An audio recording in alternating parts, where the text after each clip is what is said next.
परमेश्वर ने हमें एक और दिन दिखाया है, इसलिए परमेश्वर के बड़े नाम की महिमा होने पाए।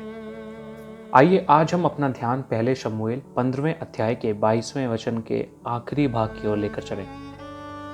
सुन, मानना तो बलि चढ़ाने से और कान लगाना मेढ़ों की चर्बी से उत्तम है।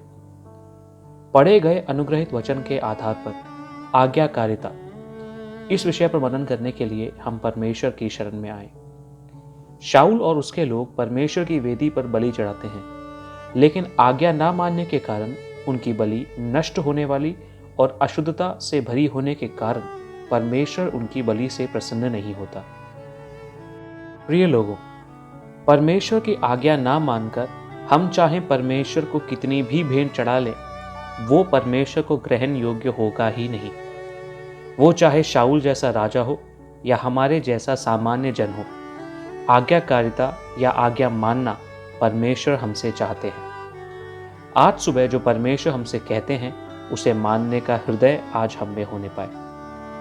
23वें वचन के शुरुआती भाग में हम ऐसा पढ़ते हैं, देख, बलवा करना और भावी कहने वालों से पूछना एक ही समान पाप है, और हठ करना मूर्तों और ग्रह देवताओं की पूजा के तुल्य है।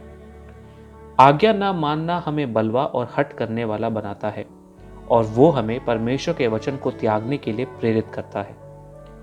एक मसीही भक्त कारोबारी से एक बार परमेश्वर ने कहा, तुझे मिलने वाले लाभ का 90% भाग परमेश्वर के नाम के लिए अलग करके रखना।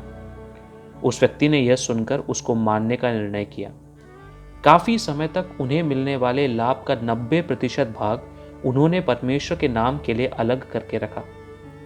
एक बार किसी ने उनसे पूछा कि क्या यह सत्य है कि उन्हें मिलने वाले लाभ का 90% वो परमेश्वर के नाम के लिए अलग करते हैं?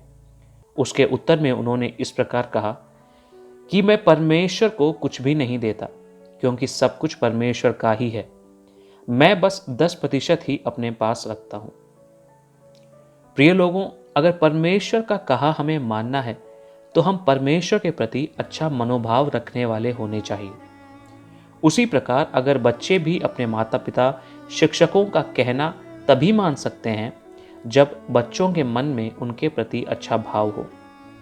अगर परमेश्वर ही हमारा सब कुछ है, तो परमेश्वर का कहा सब कुछ हम स्नेह के साथ, बिना किसी परेशानी के मानने वाले होंगे। स्नेह के साथ परमेश्वर का कहा मानना निश्चित रूप से परमेश्वर को प्रसन्न करने का कारण होगा। भजन संहिता 40:6 में भजन लिखने वाला दाऊद कहता है, मेल बलि और अन्न बलि से तू प्रसन्न नहीं होता। तूने मेरे कान खोद कर खोले हैं। होम बलि और पाप बलि तूने नहीं चाहा। Mine ears has thou open. इसका अर्थ यह है कि हे परमेश्वर, आपने मेरे कानों को खोला है। प्रियो, परमेश्वर की बातों को सुनने के लिए हमारे कान खुलने पाए। शरीर और शैतान के कामों को छोड़कर पवित्रता, त्याग, निर्मलता और धर्म के लिए स्थिर रहने के लिए परमेश्वर का कहा सुनकर और उसको मानकर हम आगे बढ़ें। आज्ञा ना मानकर परमेश्वर के पवित्र वचन को त्यागने वालों का साथ देना बंद करें। परमेश्वर के साथ अच्छा रिश्ता बनाकर आगे बढ़ें। एक परमेश्वर के दास जिन लोगों के बीच सेवकाई करते हैं, भेंट लेते समय हमेशा कहते हैं कि परमेश्वर के प्रति आज्ञाकारिता, मन परिवर्तन और अच्छे बंधन के बिना तुम कभी भेंट मत चढ़ाओ, वह स्वीकार योग्य नहीं है। प्रिय लोगों, हम ऐसे एक निर्णय में आगे बढ़ें कि परमेश्वर का कहा सब कुछ हम मानेंगे। परमेश्वर उस निर्णय का मान करेगा। आगे आंखें बंद करके प्रार्थना करें।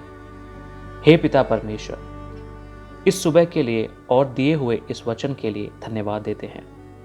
कई बार आपकी आवाज को तुच्छ मानकर आपकी आज्ञा नहीं मानी, उसके लिए हमें क्षमा कीजिए प्रभु। आप हमसे जो भी कहते हैं उसे ध्यान से सुनने के लिए हमारे कानों को आप अच्छी तरह खोल दीजिए। सृष्टिकर्ता परमेश्वर के आज्ञा मानने वाले बच्चे हम बनने पाए। यीशु के नाम से मांगते हैं, आमीन। God bless you all. Have a blessed day.